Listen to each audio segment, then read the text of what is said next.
Head & Shoulders Portrait Photography is my new book from Amherst Media and available at Amazon.com and better bookstores everywhere. I wrote this book because while Head & Shoulder portraits make up a majority of portraits that clients buy, many photographers look at this style of portraiture as the portraits that have to be done for business, the yearbook, or for older relatives before they can get to the more fun and creative full-length poses. As clients continue to worry more about their weight and how it affects their appearance, it's vital that professional photographers master Head & Shoulder portraiture. After all, shouldn't we be the most skilled at what puts the most money in our pockets? Our studio is set up for high school seniors, which means we have many sets and background areas set up to quickly go from one area to another.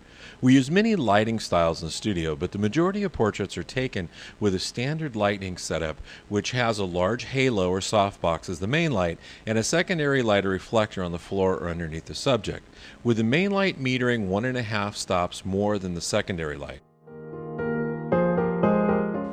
For fill, we always use a reflector. I like using reflector fill because it shows me the exact lighting effect I'm going to get with each client, which varies dramatically depending on the skin tone. In the studio, we always use a shutter speed of a 1/50th of a second, even though we are using electronic flash. We use lights in the studio from just about every company, but most of them are Alien Bees by Paul C. Buff. They're very well made lights, they're very inexpensive, so we have a lot of them. We make sure, because we have different shooting areas, that the main light and the secondary light are the same brand and the same power output of lights in each the upper and the lower light, as well as the same age of flash tube to ensure the color is the same as we go from one shooting area to another.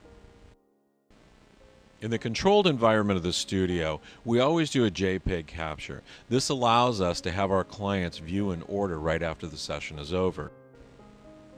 All the images were captured with a Canon 5D using a 70 to 200 millimeter Canon 2.8 lens.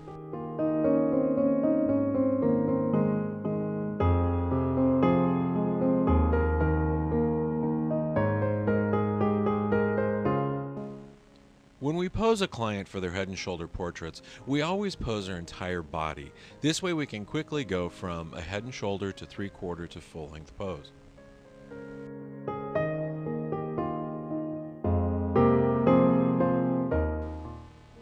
The elevation of the camera is selected to achieve the desired results, not for my comfort. While most images are created in the typical camera height, in every session I am standing on a ladder or laying on the floor at least a few times to change the normal perspective. Every client is different and has different expectations of the photographs we take. A single client can have many needs for the portraits of their session to fill. While a young lady might need photographs taken in more traditional clothing, for a publication, yearbook, or business card, she might also want to wear more casual clothing to give to her family and more glamorous clothing to give to her boyfriend or husband. The only way to find this out is to train your staff to get the client's ideas on the phone or in a private consultation. I don't personally do consultations because it takes time out of the camera room, and the billable hours I spend not photographing is lost money. Employees take care of everything in our studio, from greeting clients to moving my sets, through viewing and ordering process, as well as editing my images and preparing the orders. I am a photographer, so I photograph. I don't waste billable hours doing anything an employee can do. For portraits to visually make sense and have a sense of style, you must control everything that's within the frame. The clothing, posing, lighting, and background or sets must all coordinate and work together to produce a portrait that is visually appealing to the viewer. This isn't time to play I'm the artist, I'll tell the client what's good. Many photographers are now school teachers, waiters, and truck drivers using the I am the artist mindset. You first figure out what the client wants, then you direct and help them towards that end. Typically, the clothing you have the least control over, so that's where I start in making the decisions as to the backgrounds and posing. We have clients select their ideas out of sample books to also help me determine what they have in mind. Extreme close-ups are one of the most popular and fun styles of portraits we do right now. We typically do these portraits with a butterfly style of lighting, with a main light directly over the camera in front of the subject and a secondary light directly under the camera and subject. These portraits are fashionable and glamorous, and any client, no matter what their body type, can do them and have a striking portrait.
We often pose the client with the face closer to the camera and then the body receding further and further from the camera. This increases the facial size of the portrait while being able to hide the body for those clients that worry about visible signs of weight gain.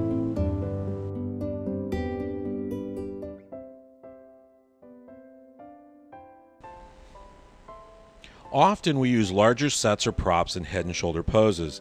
Whether it's a staircase or the Dodge Viper, we find the most interesting part of the entire set or prop and use just that small section as the background.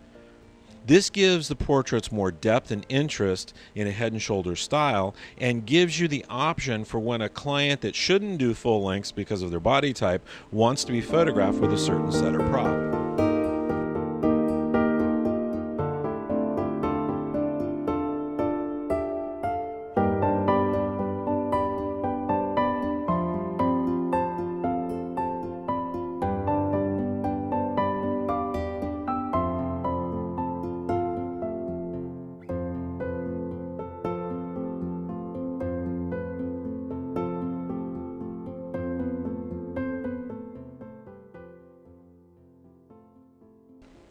For my new book, Head and Shoulder Portrait Photography, or any of my other books, go to Amazon.com or a bookstore near you.